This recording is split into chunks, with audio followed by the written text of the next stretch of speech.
Hello everyone and welcome back to the Blackfoot Book Club and yet another edition of my essential film reviews collection. And here once more I bring you my rambling musings on the 2021 film Georgetown, directed by Christoph Waltz. It's been over a decade since Quentin Tarantino struck gold once more with his casting and introduction to the wider world of yet another actor he believed deserved such a vast audience, Christoph Waltz. The Austrian-born actor was hardly an overnight success, having over 100 acting credits to his name prior to his stratospheric rise after starring in Tarantino's bloodily brilliant, tongue-in-cheek retelling of World War II, Inglorious Basterds, in 2009. However, he was an overnight success with me. In fact, it was love at first sight, as he infused his deliberately unlikable and detestable character with a camp glee and sophistication to go with an unhinged, unstable psychopathy. Witness the opening chapter alone as first he disarms the French farmer and his gaggle of scared and wary daughters, before slowly leading his prey into a tearful admission, a complete breakdown, and the destroying of a man's soul for simply doing the right thing for his friends and his fellow human beings. This short scene alone is epic Tarantino, and Christoph Waltz is the evil showman personified. What this has to do with the film under discussion is of no concern to us at the present time, and we'll get to my spoiler-free appreciation of his directorial film here shortly.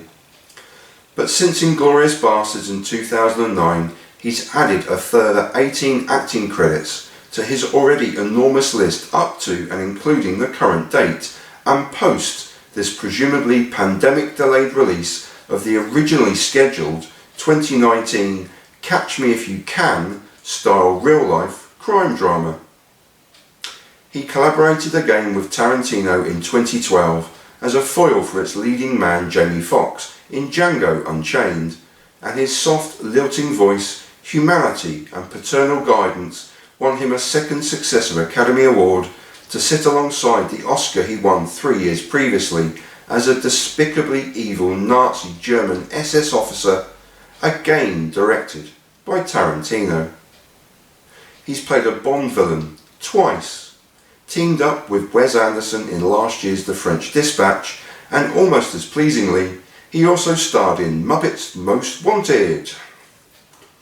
But the two roles that complement his own here, as well as being under his own directorial guidance to remember, are in the Tim Burton directed Big Eyes in 2014 and the perhaps underrated Roman Polanski directed film Carnage from 2011. The parallels of deceit and living on your wits are starkly obvious with Tim Burton's underappreciated real-life art and forgery crime drama Big Eyes, but from what I remember of the Polanski film loosely aligns here too.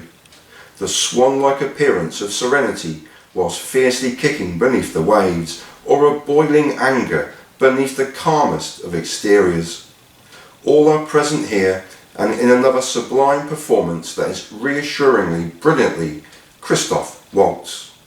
The film is also elegantly and beautifully directed at times by the Austrian in his directorial debut, but it left me a little cold despite its bizarre, real-life inspiration. Based upon a New York Times article, Christoph Waltz both directs and stars as a thorn between two roses and the cause of severe friction between his aged wife and her daughter.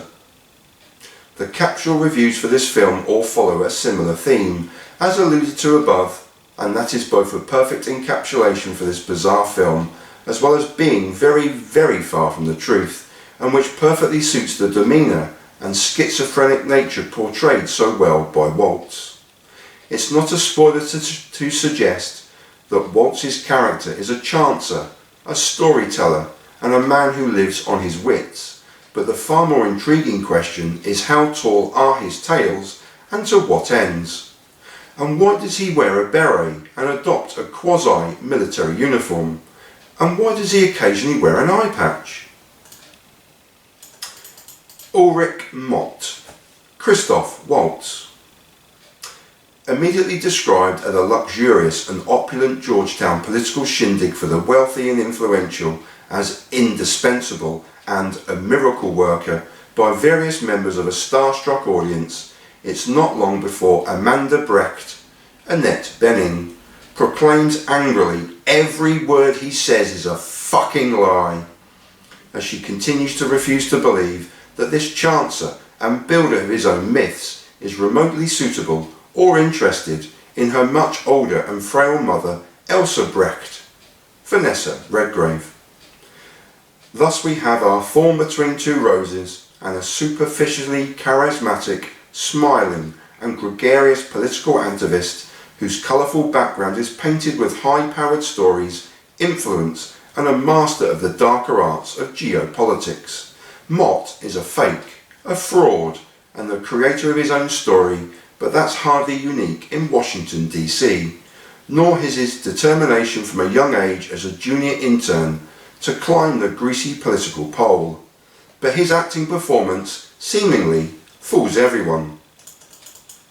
Except Amanda. A minimal supporting cast aids what is ostensibly a three-hander, with actor-director Waltz on fine form, as he faces off with the only person seemingly aware to his ruse. Annette Bening is fantastic, as always, as the pugnacious and protective daughter of her screen mother, Vanessa Redgrave, who I'm pleased to report has a far larger and more developed character role than I imagined at the film's opening credits. All three marquee stars are excellent in a film that covers the first 2 decades of the 21st century, with the inclusion of many named-dropped political titans of the day, as well as a focus on the Iraq War, and not just a present time of opulence, success, believers, and miracle workers.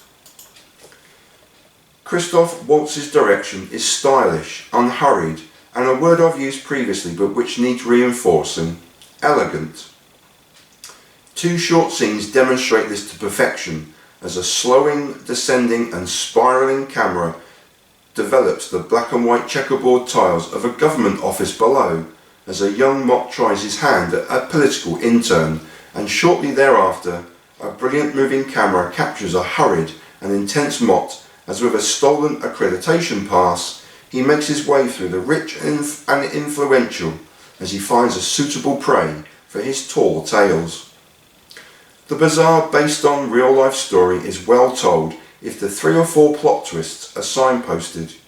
I liked it but certainly not loved it, and couldn't shake the feeling that Waltz's performance was eerily reminiscent of his unlikable and duplicitous role in Tim Burton's 2014 film Big Eyes.